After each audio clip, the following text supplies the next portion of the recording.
ಪೀಠದೊಳಗೆ ಗೊಂಗೋತ್ಸವದಲ್ಲಿ ಋಷಿಗೆ ನಂಬಿ ವೀರಶೈವ ತತ್ವಬೋಧಗೆ ಮಂಗಲ ಗುರು ರೇಣುಕಾರಿಗೆ ವಿಭೀಷಣನ ಪ್ರಾರ್ಥನೆಗೆ ಅಭಯ ಕೊಟ್ಟು ಭೂಮಿಯೊಳಗೆ ವಿಭೀಷಣನ ಪ್ರಾರ್ಥನೆಗೆ ಅಭಯ ಕೊಟ್ಟು ಭೂಮಿಯೊಳಗೆ ಶುಭ ದಿನ ಸ್ಥಾಪನೆಗೆ ಮಂಗಲ ಗುರು ಸಾರ್ವಜನಿಗೆ ರಾಜರಿಗೆ ಸುಖಕ್ಕಾಗಿ ಸ್ವಪ್ನದೊಳಗೆ ರಾಜರಿಗೆ ಸುಖಕ್ಕಾಗಿ ಸ್ವಪ್ನದೊಳಗೆ ಜಗದ್ಗುರುವಿಗೆ ಮಂಗಲ ಗುರು ರೇಣುಕಾರಿಗೆ ಓಂ ಕರ್ಪೂರ ಗುರು ಕರುಣಾಕರಂ ಸಂಸಾರ ಸಾರಂ ಭಜಗೇಂದ್ರಹಾರಂ ಸದಾ ಸಂತಂ ಹೃದಯಾರವಿಂದೇ ಭವಂ ಭವಾಮಿ ಸಹಿತಂ ನಮಾಮಿ ಗರ್ಭರಹಿತಂ ದರ್ಶಯಾಮಿ ಭಾಗರ್ತಾಯ ಸಂಪೃಕ್ತೋ ಭಾಗರ್ತಾ ವಂದೇ ಪಾರ್ವತಿ ಪರಮೇಶ್ವರ ಶಿವಸಾಂಬದೇ ನಮಃ ಪಾರ್ವತಿ ಶಿವ श्री मल्लिकार्जुन महाराज की जय, श्री गौरांग माता की जय, श्री आदिशक्ति माता की जय, श्री लक्ष्मी माता की जय, जय मंगलम जय नमः पार्वती शिवाय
ओके सर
ವಿಭೀಷಣನ ಪ್ರಾರ್ಥನೆಗೆ ಅಭಯ ಕೊಟ್ಟು ಭೂಮಿಯೊಳಗೆ ವಿಭೀಷಣನ ಪ್ರಾರ್ಥನೆಗೆ ಅಭಯ ಕೊಟ್ಟು ಭೂಮಿಯೊಳಗೆ ಶುಭ ದಿನ ಸ್ಥಾಪನೆಗೆ ಮಂಗಲ ಗುರು ಸಾರ್ವಜನಿಗೆ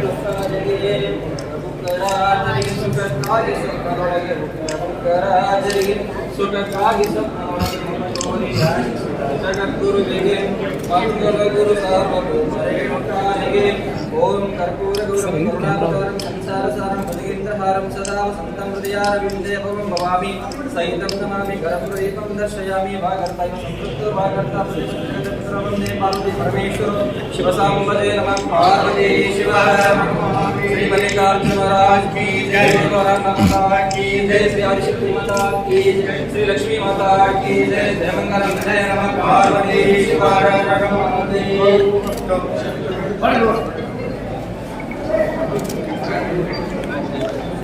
ನಮಗೆ ಹೇಳಬೇಕಂದ್ರೆ ಈ PSC ಮೊದಲಿದು PSC ಅಂದ್ರೆ 6 ಬೆಡೆಡ್ ಹಾಸ್ಪಿಟಲ್. ಈಗ ಅದನ್ನ ಸಾಹೇಬರು ಉಸ್ತುವಾರಿಯಲ್ಲಿ ಅವರ ಪ್ರಯತ್ನ ಏನಾಗಿದೆ, CSC ಸಮುದಾಯಕ್ಕೆ 30 ಬೆಡ್ ಹಾಸ್ಪಿಟಲ್ ಆಗಿದೆ. 30 ಬೆಡ್ ಹಾಸ್ಪಿಟಲ್ ಅಲ್ಲಿ ನಮಗೆ 5 ಮಂದಿ ಡಾಕ್ಟರ್ ಇರ್ತಾರೆ. ಒಬ್ರು 4 ಮಂದಿ ಸ್ಪೆಷಲಿಸ್ಟ್, ಒಬ್ರು ಪ್ರಸೂತಿ ತಜ್ಞರು, ಇನ್ನೊಬ್ರು ಚಿಕ್ಕ ಮಕ್ಕಳ ತಜ್ಞರು, ಮತ್ತೆ ಇನ್ನೊಬ್ರು ಅರವಳಿಕೆ ತಜ್ಞರು, ಮತ್ತೆ ಇನ್ನೊಂದು ಡೆಂಟಿಸ್ಟ್, ಪ್ಲಸ್ ಒಂದು MBBS ಡಾಕ್ಟರ್, ಮತ್ತೆ ಇವತ್ತೊಬ್ರು ಜಾಯ್ನ್ ಆಗ ಸರ್. ಈಗಾಗಲೇ ನಾವು ಸಂತೋಷ್ ಮಗದು ಕೊಟ್ಟಿದ್ವಿ ಸರ್. ದೌಲತ್ ಇವತ್ತೇ ಅವರು ಜಾಯ್ನ್ ಆಗಿದ್ದಾರೆ ಸರ್. ಅವ್ರಿಗೆ ಅಪಾಯಿಂಟ್ಮೆಂಟ್ ಈಗ ಸರ್ವಿಸ್ ಮಾಡ್ತಾ ಇದ್ದಾರೆ. ಸೊ ಈಗ ನಾವು ಏನ್ ಮಾಡ್ತೀವಿ, ಪ್ರತಿ ಬುಧವಾರ ನಾವು ಆಲ್ರೆಡಿ ಕನ್ಫರ್ಮ್ ಮಾಡಿದ್ವಿ ಸರ್. ಬುಧವಾರ ಯಾರು ಸ್ಪೆಷಲಿಸ್ಟ್ ಬಿಟ್ಟವ್ರಿಗೆ ಅಪಾಯಿಂಟ್ಮೆಂಟ್ 1 ತಾಸಿನಾಗ ಆರ್ಡರ್ ಕೊಡ್ತೀವಿ ಸ್ಪೆಷಲಿಸ್ಟ್. ಸೊ ಹೀಗಾಗಿ ಮುಂದೆ ನಮ್ಮ ಸ್ಪೆಷಲಿಸ್ಟ್ ಪ್ಲಸ್ ಇಲ್ಲಿ ಫಿಸಿಷಿಯನ್ಗೂ ಬಂದಿದ್ದೀವಿ, ಇನ್ನೊಂದು ಇಂಟೆನ್ಸಿವಿಸ್ಟು, ಆಮೇಲೆ ಇಬ್ಬರು ಗ್ಯಾನಕಾಲಜಿಸ್ಟ್. ಈಗಾಗಲೇ 40-50 ಡೆಲಿವರಿ ಆಗ್ತಿದ್ದಾವೆ ಸರ್ ಈ ಆಸ್ಪತ್ರೆಯಲ್ಲಿ. ಇನ್ನೂ 50 ಮೇಲೆ ಪೇಡ್ ಪಟ್ಟ ನಮ್ಗೆ ಇಬ್ಬರು ಗ್ಯಾನಕಾಲಜಿಸ್ಟ್ ಕೊಡ್ತಾರೆ ಸರ್ಕಾರ ನಿರ್ದೇಶನ. ಅದರ ಮೇಲೂ ನಾವು ಬಂದಿದ್ದೀವಿ. ಅದು ನಮ್ಮಲ್ಲಿ ಅದು ಪ್ರಸ್ತಾವನೆ ಕಳಿಸಿದ್ದು ಈಗಾಗಲೇ ಅದು ನಮ್ಗೆ ಆಗ್ಬೇಕಂತ ಮತ್ತೆ ಇಬ್ಬರು ಸ್ಪೆಷಲಿಸ್ಟ್ ನಾವು ಹಂತವಾಗಿ ಕೊಡ್ತೇವೆ ಸರ್. ಆಮೇಲೆ ಇದ್ರ ಸಿಬ್ಬಂದಿಯವರಿಗೆ ನಮ್ಮಲ್ಲಿ ಇಬ್ಬರು ಶಿಕ್ಷಕರಿದ್ದಾರೆ, ಒಟ್ಟು 6 ಶಿಕ್ಷಕರಿರ್ತಾರೆ ಸಮುದಾಯಕ್ಕೆ. ಅದಕ್ಕೂ ನಾವು ಪ್ರಸ್ತಾವನೆ ಕಳಿಸಿದ್ವಿ ಸರ್. ಸೊ ಈಗಾಗಲೇ OT ಟೇಬಲ್ ಹಾಕು ಎವ್ರಿಥಿಂಗ್ ಇಸ್ ರೆಡಿ. ಈಗ ಸ್ಪೆಷಲಿಸ್ಟ್ ಅಪಾಯಿಂಟ್ ಬಂದ ನಂತರ ಇದನ್ನು ಇಲ್ಲೇ ಸೆಕ್ಷನ್ ಆಗೋ ಮಾಡ್ಕೋತೀವಿ. ಬಿಜಾಪುರಕ್ಕೆ ಹೋಗಿ ನಿಮಗೆ ತಪ್ತೇವೆ. ಸೊ ಇದು ಒಂದು ದೃಶ್ಯ. ಆಮೇಲೆ ಇನ್ನೊಂದು ಹೇಳ್ಬೇಕಂದ್ರೆ ಸಾಹೇಬ್ರಿಗೆ ನೋಡಿ, ಫೆಬ್ರವರಿಯಾಗ ನಮ್ಮ ಸಾಹೇಬ್ರು ಹೇಳ್ತಿದ್ರು ಭದ್ರೇಶ್ವರ ಫಂಕ್ಷನ್ ಆಗಿ ಬಿಸಿಲು ಜಾಸ್ತಿ ಆಗತ್ತು, ಎಲ್ಲರೂ ಪ್ರಿಕಾಷನ್ ತಗೋಬೇಕಂತ. ಸೊ ಈಗಾಗಲೇ ತಮ್ಮ ಕೇಳಿದ್ರೆ 39.5 ಲಾಸ್ಟ್ 39 ಇದೆ ನಮ್ಮ Bijapur. So still 50% heat we have to face still. So ಇದಕ್ಕಾಗಿ ತಾವು ಏನ್ ಮಾಡಬೇಕು, 40 ಡಿಗ್ರಿ ಅಂದ್ರೆ ಹೀಟ್ ವೇವ್ ಚಾನ್ಸಸ್ ಆಗ್ತೈತಿ. 40 ಡಿಗ್ರಿ ಟೆಂಪರೇಚರ್ ದಾಟಿದ್ರೆ ಫಸ್ಟ್ ಏನಾಗ್ತೈತಿ, ಚರ್ಮ ಸುಡ್ತೈತಿ, ಗುಳ್ಳೆಗಳಾಗ್ತಾವ, ತುರಿಕೆ ಬರ್ತೈತಿ, ಬಾಯಾರಿಕೆ. ಇದನ್ನೆಲ್ಲ ಇದು first stage. Second stage heat cramps ಆಗ್ತೈತಿ. ಈ ಫಸ್ಟ್ ಸ್ಟೇಜ್ ನಾವು ಕಂಪನಿಯಲ್ಲಿ ಕುಂದಿರಿಸಿ ಆ ಹಸಿ ಬಟ್ಟೆಯಲ್ಲಿ ಒರೆಸಿ ನೀರು ಕುಡಿದ ಇಮ್ಮಿಡಿಯೇಟ್ ಆರಾಮಾಗ್ತೈತಿ. Mind illness, moderate illness, heat cramps, ಮಸಲೆಲ್ಲ ಕಂಡ ಮಾಂಸಗಳ ಹೊಟ್ಟೆ ಬ್ಯಾನಿ, ಸಿವಿಯರ್ ಹೆಡ್ಡೇಕು, ಬಾಯಾರಿಕೆ, ಇದೆಲ್ಲ ಹೀಟ್ ಕ್ರ್ಯಾಂಪ್ಸ್ ಮಸಲ್. ಇದು ಸೆಕೆಂಡ್ ವೇವ್. ಈ ಸಮಯದಲ್ಲಿ ನಾವು ತಂಪು ಜಾಗ ಕರ್ಕೊಂಡೋಗಿ ಅವರಿಗೆ ನೀರು, ಎಳೆನೀರು, ಮಜ್ಜಿಗೆ ಇಂಥವು ನೀವು ಕಾರ್ಬೋಹೈಡ್ರೇಟ್ ಡ್ರಿಂಕ್ಸ್ ಯಾವ ಕಾರಣಕ್ಕೂ ಯೂಸ್ ಮಾಡಬಾರ್ದು. ಯಾಕಂದ್ರೆ ಅವೆಲ್ಲ ಮತ್ತೆ ಡಿಹೈಡ್ರೇಷನ್ ಹೆಚ್ಚಿಗೆ ಆಗ್ತಾವೆ. ಈಗ ನಾವು ಬಿಸಿಲಲ್ಲಿ ಹೇಳ್ಬೇಕು, ಎಷ್ಟು ಹುಡುಗರು ಬಿಸಿಲೈತೆ ಬರೀ ನೀರು ಕೊಡೋದು ಹೋಗ್ತಾರೆ, ಅದು ಮತ್ತೆ ಡಿಹೈಡ್ರೇಷನ್ ಆಗ್ತಿರ್ತದೆ. ಅದು ದಯವಿಟ್ಟು ಆ ತಪ್ಪನ್ನು ಮಾಡಕ್ಕೆ ಹೋಗಬೇಡಿ ದಯವಿಟ್ಟು. ಸೊ ಇದು ಸಾಹೇಬ್ರಿಗೆ ಅವಾಗ ನೋಡಿ ಎಷ್ಟು ಕಾಳಜಿ ಐತಿ. ನಾವು ಈಗಾಗಲೇ ಇತ್ತು ಸರ್, ನಾವು ಹ್ಯಾಂಡಿಲ್ ಪೋಸ್ಟರ್ಸ್ ಎಲ್ಲ ಕೊಟ್ಟಿದ್ದೀವಿ ಸರ್. ಮತ್ತೆ ರೇಡಿಯೋದಲ್ಲೂ 15 ಮಿನಿಟ್ಗೂ ಬರ್ತಾ ಇದೆ ಸರ್, ಮನೆ DC ಸರಿ ಹಾಕ್ತೀವಿ. ಸೊ ಈ ಸಮುದಾಯಕ್ಕೆ ಅಂದ್ರೆ ಇದೆಲ್ಲ ಫಲಾನುಭವಿಗಳು ದಯವಿಟ್ಟು ಎಲ್ಲ ಸರ್ವಿಸ್ಗಳು ಉಪಯೋಗ ಪಡ್ಕೊಂಡು ಮುಂದೆ ನಾವು ಸಾಹೇಬರ ಮತಕ್ಷೇತ್ರಕ್ಕೆ ಇಲ್ಲಿ ಡಯಾಲಿಸಿಸ್ ಪ್ರಪೋಸ್ ಮಾಡಿದ್ದು ಸರ್ ಈಗಾಗಲೇ. ಸರ್ ನಾವು ಬಂದ್ಮೇಲೆ ಎಲ್ಲ 10 ಕಡೆ ಡಯಾಲಿಸಿಸ್ ಪ್ರಾಬ್ಲಮ್ ಆಗಿದೆ. ಸಿನಿಯಲ್ಲಿ ಹೈಯೆಸ್ಟ್ 4 ಮಷಿನ್ಸ್ ಇದೆ ಸರ್. ಆಲ್ಮೇಲು, ಚರ್ಚನ್ನು, ತಾಳಿಕೋಟೆ, ನಿರ್ಗುದಿ ಇಂತೆಲ್ಲ ಆಲ್ರೆಡಿ ವರ್ಕಿಂಗ್ ಸರ್. ಇಲ್ಲಿ 9 ಪೇಷಂಟ್ ಇದಾವೆ ಸರ್ ಈ ಭಾಗದಲ್ಲಿ. Dialysis much needed sir. ಈಗಾಗಲೇ ಪ್ರಪೋಸಲ್ ಕಳಿಸಿದ್ವಿ ಸರ್. ಗೌರ್ಮೆಂಟ್ ಇದು ಪ್ರಸ್ತಾವನೆ ನಾನು 6 ಸಪರೇಟ್ ಐದು ಪ್ಲಾಟ್ ಅದಕ್ಕೆ ಆ ರೂಮ್ ಇದು ಮಾಡಿ ಸಾಹೇಬರು ಲೆಟರ್ ಕೊಟ್ಟರೆ ನಾವು ಕೊಟ್ಟಿವಿ ಸರ್ ಪ್ರಪೋಸಲ್. ಅದು ನಮಗೆ ಬಂದ ತಕ್ಷಣ ನಾವು JD ಅವ್ರಿಗೆ ಮಾತಾಡಕ್ಕೆ ಇಮಿಡಿಯೇಟ್ ಅದು ಡಯಾಲಿಸಿಸ್ಗೂ ಪ್ರಪೋಸ್ ಮಾಡ್ತೇವೆ ಸರ್. ಸೊ ಇಷ್ಟಲ್ಲಿ ಇದು ಮುಂದಿನ ಕಾರ್ಯಕ್ರಮ ಅನುವು ಮಾಡ್ಕೊಳ್ಬೇಕಂತ ನನ್ನ ಸ್ವಾಗತ ಭಾಷಣ ಕೊಡ್ತೀನಿ. ನಮಸ್ಕಾರ. ಜೈ ಹಿಂದ್, ಜೈ ಕರ್ನಾಟಕ. Thank you. ಕೋಟಿ ರೂಪಾಯಿ ಇದಕ್ಕಿತ್ತು. ಅವರು 8.5 ಕೋಟಿಯಲ್ಲಿ ಒಂದು ಸಿಸ್ಟಮ್ ಅನ್ನು ಮಾಡಿದ್ದಾರೆ. ಇನ್ನು ನೀವು ನಿಮ್ಮನ್ನ ಹಿಡಿಬೇಕಾಗ್ತದೆ. ನಾವು ಎಲ್ಲರ ಮೇಲೆ ಕಟ್ಟಡ PSC ಕಟ್ಟಬೇಕಾದ್ರೆ ಬೇಳೆಗ ಇಷ್ಟು 8.5 ಕೋಟಿ ರೂಪಾಯಿದಾಗ ಇಷ್ಟು ಒಳ್ಳೆ ಕಟ್ಟಡ ಕಟ್ಟಿದ್ದೀವಿ. ಎಲ್ಲ ನೋಡ್ಕೊಂಡದಿತ್ತು. ನಾವು ಉಗ್ರಾಗದ ಕಟ್ಟಿದ್ವಿ, ನಿಮ್ಗೆ ಜಾಸ್ತಿ ಖರ್ಚು ಮಾಡಿದ್ವಿ. ಅದು ಅದಕ್ಕಿಂತ ದೊಡ್ಡದೈತು. ಬರೀ ನಾವು ಪ್ರೈಮರಿ ಹೆಲ್ತ್ ಸೆಂಟರ್ ನಮ್ಮದು CSC ಇದು. ಹೀಗಾಗಿ ಭಾಳ ಒಳ್ಳೆಯ ಕೆಲಸ ಮಾಡಿದ್ದಾರೆ. IGSು, ಕಾಂಟ್ರಾಕ್ಟರ್ಸು, ಎಲ್ಲ ಅಧಿಕಾರಿಗಳಿಗೆ ಮತ್ತೊಮ್ಮೆ ನಾನು ಅಭಿನಂದನೆಗಳು ಸಲ್ಲಿಸಲಿಕ್ಕೆ ಬಯಸ್ತೇನೆ. ಮತ್ತು ಇವತ್ತು ನಾವು ನೂತನವಾಗಿ ಒಂದು ಪಟ್ಟಣ ಪಂಚಾಯಿತಿಯನ್ನು ಕಟ್ಟಡವನ್ನು ಸುಮಾರು 3 ಕೋಟಿ ರೂಪಾಯಿ ಒಂದು ದಿವಸ ವೆಚ್ಚದಲ್ಲಿ ಮಾಡಿತ್ತು. ಸುಮಾರು 2,67 ಲಕ್ಷ ರೂಪಾಯಿ GST ಹೊರತುಪಡಿಸಿ ಒಂದು ದಿವಸ ಆ ಬಿಲ್ಡಿಂಗ್ನು ಕೂಡ ಭಾಳ ಒಳ್ಳೆ ಕಟ್ಟಡ ಆಗಿದೆ. ಅದನ್ನು ಕೂಡ ಗುಣಮಟ್ಟದ ಕಟ್ಟಡ ಇದೆ. ಅಲ್ಲಿನೂ ಕೂಡ ನಾವು ನೋಡಿದ್ದೀವಿ. Members room, account room, records room, ಆಮೇಲೆ ಮೀಟಿಂಗ್ ಹಾಲು, ಅಧ್ಯಕ್ಷರು ಕೊಟ್ಟಿದ್ದಾರೆ, ಉಪಾಧ್ಯಕ್ಷರು ಕೊಟ್ಟರೆ, ಮೆಂಬರ್ಸ್ ಕೊಟ್ಟಿದ್ದಾರೆ.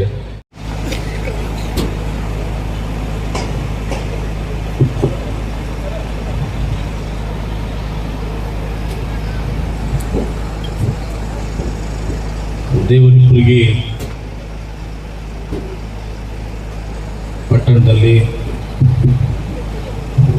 ಇಂದು ನೂತನವಾಗಿ ನಿರ್ಮಿಸಿರುವಂಥ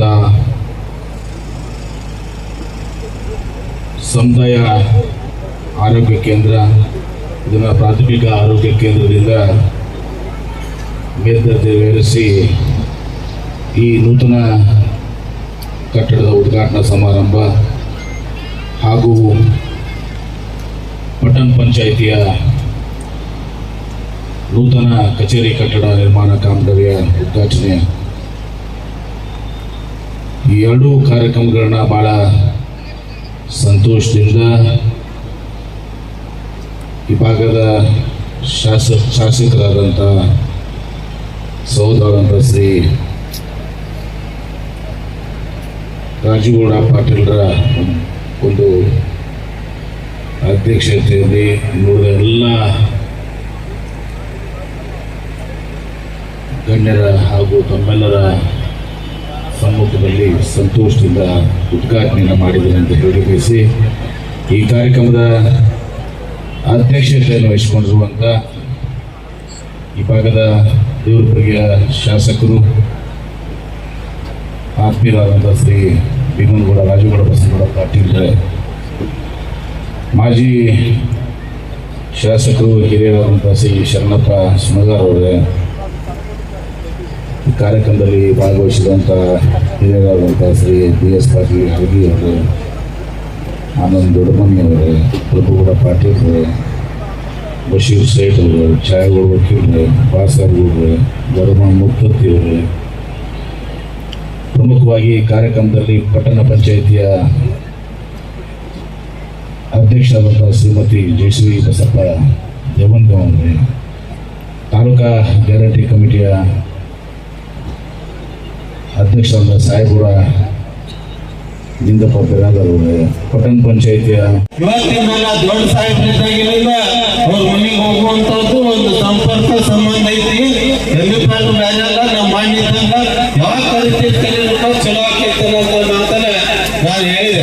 ಯಾಕಂದ್ರೆ ಸಾಹೇಬರ ಕ್ಲಿಯಾರಿಟಿ ಯಾಕೆ ಕೊಡಕತ್ತೀನಿ ಅಂದ್ರೆ ಇವತ್ತಿನ ದಿವಸ ಈ ಉದ್ಘಾಟನೆ ಸಮಾರಂಭಕ್ಕೆ ಸಾಕಷ್ಟು ಸಂಘಟನೆಯವರು ನೀವು ಮನೆಗೆ ಕೊಡುವಂತದ್ದು ಇದು ಕೊಡುವಂತದ್ದು ಮಾಡಿದೆ. ಆದ್ರೆ ಒಳಗಿನ ಸಂಗತಿ ಹೇಳ್ಬೇಕಂದ್ರೆ ನಮ್ಮ ಇನ್ನೂ ಕೆಲವೊಂದು ಕೆಲಸಗಳು ಇನ್ಕಂಪ್ಲೀಟ್ ಇದ್ದು ದೇವರಿಗೆ ಫೋನ್ ಹಚ್ಚೋಣ ಇನ್ನ ಕಂಡುಹಿಡಿದ್ರಿ ನಾ ಇಂಪ್ಲಿಮೆಂಟ್ಸ್ ಬಂದಿಲ್ಲ ಅಂತ ಹೇಳ್ತಿದ್ರು. ಅದಕ್ಕೆ ಅವ್ರಿಗೆ ದೇವರಿಗೆ ಸುಮ್ಮನೆ ನಾವು ಇದು ಗುರಿ ಆಗಾಕತ್ತೀವಿ, ಆದಷ್ಟು ಬೇಗ ಪೂಜೆ ಮಾಡೋಣ, ಅದಕ್ಕೆ ನೀವು ಬೇಡ್ಕೊಂಡ್ರಿ ಅನ್ನೋಂಥದ್ದು ಸಾಕಷ್ಟು ಬಾರಿ ಹೇಳಿದೆ ನಾನು. ಇವತ್ತ ಡಿಸ್ಟಿಕ್ ಮಿನಿಸ್ಟರ್ ಇನ್ಚಾರ್ಜ್ ಮಿನಿಸ್ಟರ್ ಬಂದಿದ್ದು ನಮ್ಮ ಭಾಗ್ಯ ಅವರಿಗೆ ನನ್ನ ಕ್ಷೇತ್ರದ ಪರವಾಗಿ ನಿಮ್ಮೆಲ್ಲರ ಪರವಾಗಿ ನನ್ನ ಪರವಾಗಿ ನಾವು ವೈಯಕ್ತಿಕವಾಗಿ ಸ್ವಾಗತವನ್ನು ಕೋರ್ತೀನಿ. ಯಾಕೆ ಕೋರ್ತೀನಿ? ಅವ್ರು ಬಂದ ಲೋಕಸಭೆಯಲ್ಲಿ ನಮಗ ಇಲ್ಲಿ ಇದ್ದಂತ ಅದಕ್ಕೆ ಮತ್ತೆ ಅನುದಾನ ಕೊಡಿಸ್ತಾರೋ ಅವ್ರು ಬಂದ್ರಿಂದ ನಮ್ಗೆ ಏನ್ ತಪ್ಪಿಲ್ಲ. ಆದ್ರೆ ಯಾವುದೇ ಭೇದ ಭಾವ ಮಾಡಲಾರ್ದೇನೆ, ಯಾಕಂದ್ರೆ ಅಭಿವೃದ್ಧಿ ದೃಷ್ಟಿಕೋನ ಇಟ್ಕೊಂಡು ಹೊಂಟಂತವ್ರು ನಾವು ಯಾವುದೇ ವೈಯಕ್ತಿಕ ಕೆಲಸಕ್ಕೆ ಆಗ್ಬಿಡ್ಕೊಂಡು ಹೋಗುದಿಲ್ಲ. ಯಾವ್ದಾದ್ರು ಕೆಲಸ ಇತ್ತಂದ್ರೆ ನನ್ನ ಕ್ಷೇತ್ರ ಕೆಲಸ ಇದ್ದ 10 ಸರ್ತಿ ಹೋಗಿರ್ತೀನಿ. ಅವಾಗ ಅವರು ಪ್ರಾಮಾಣಿಕವಾಗಿ ಹೇಳ್ತೀನಿ, ಸ್ಪಂದಿಸಿ ನನಗೆ ಕೆಲಸ ಮಾಡುವಂಥದ್ದು ಪ್ರಾಮಾಣಿಕವಾಗಿ ಮಾಡಿದ್ದಾರೆ. ಅವ್ರೇನು ನಾನು ಬೇರೆ ಪಾರ್ಟಿ ಅಂತ ಯಾಕೆ ಬಂದಿ ತಂದಿಲ್ಲ, ಅದನ್ನ ಇಲ್ಲಿ ಕ್ಲಿಯರ್ ಮಾಡ್ಲಿಕ್ಕೆ ಬಯಸ್ತೀನಿ. ಅದೇ ರೀತಿ ಇವತ್ತಿನ ದಿವಸ ಹಳ್ಳ ತುಂಬುವಂಥದ್ದು ಶೀಘ್ರವಾಗಿ ಆಗ್ಬೇಕು. ಅದೇ ರೀತಿ ನೀರಾವರಿ ಸ್ಟ್ರೈಕಿಗೆ ಕೂತಿದ್ರಲ್ಲಿ ಕೂತಾಗ ಸಾಹೇಬರು ನಾವು ಹೋದ್ವಿ, ಅವ್ರು ನನಗೆ ಯಾವಾಗಲೂ ಮಾತಾಡ್ತಿರ್ತಾರ, ಏನು ಬಾ ಕಾಂಗ್ರೆಸ್ ವಯಸ್ಸಾಗತ್ತೆ ಅನ್ನೋ ಮುಗಿದ್ರು. ನಾ ಹೇಳಿದ್ರೆ ಕೂತವ್ರು ಬಿಜೆಪಿ ಕಾಂಗ್ರೆಸ್ ಸಾಹೇಬ್ರೆ ನಮ್ಮಂಗೆ ಯಾರು ಕೂತಿಲ್ಲ, ಅಲ್ಲಿ ಕೂತವ್ರು ನಿಮ್ಗ ನಮ್ಗೆ ಕುಡಿಯ ಬೇಕಂತೆ. ಅವಾಗ ಹೋಗಿ ನಮ್ಮ ಬಾ ಹೋಗುಣ ಅಂತೇಳಿ ಅವಾಗ ನಾನು ಹೇಳಿದೆ.